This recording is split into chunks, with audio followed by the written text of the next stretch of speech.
પાટણ જિલ્લામાં જીલિયા farm house પર કરાયેલા હુમલામાં 18 આરોપીઓને ઝડપી પાડવામાં આવ્યા છે।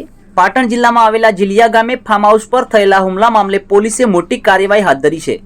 આ ઘટનામાં સંડોવાયેલા કુલ 18 આરોપીઓને પોલીસે ધરપકડ કરી છે। માહિતી અનુસાર આરોપીઓએ જીલિયા ગામે આવેલા ફાર્મ હાઉસ પર તોફાન મચાવી હુમલો કર્યો હતો। ઘટનાની જાણ થતાં પોલીસ ટીમ સ્થળ પર પહોંચી હતી, પરંતુ હુમલાખોરોએ પોલીસ વાહન પર પણ હુમલો કર્યો હતો। પોલીસને પાછળ હટવા મજબૂર કર્યા હતા। આ બનાવને ગંભીરતાથી લઈને પોલીસે તાત્કાલિક તપાસ શરૂ કરી હતી અને ખાસ ટીમ બનાવી આરોપીઓની શોધખોળ હાથ ધરી હતી।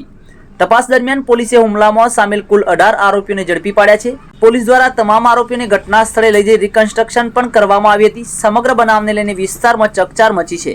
પોલીસ દ્વારા આરોપીઓ સામે કાયદેસરની કાર્યવાહી હાથ ધરવામાં આવી છે અને આ મામલે વધુ તપાસના ચક્રો ગતિમાન કર્યા છે। વધુ સમાચારોને અપડેટ્સ માટે જોતા રહો online TV news. Suresh Thakor Kheralu સાથે યુટ્યુબમાં સબસ્ક્રાઇબ કરો, ફેસબુકમાં ફોલો કરો અને ઇન્સ્ટાગ્રામમાં ફોલો કરવાનું ભૂલશો નહીં।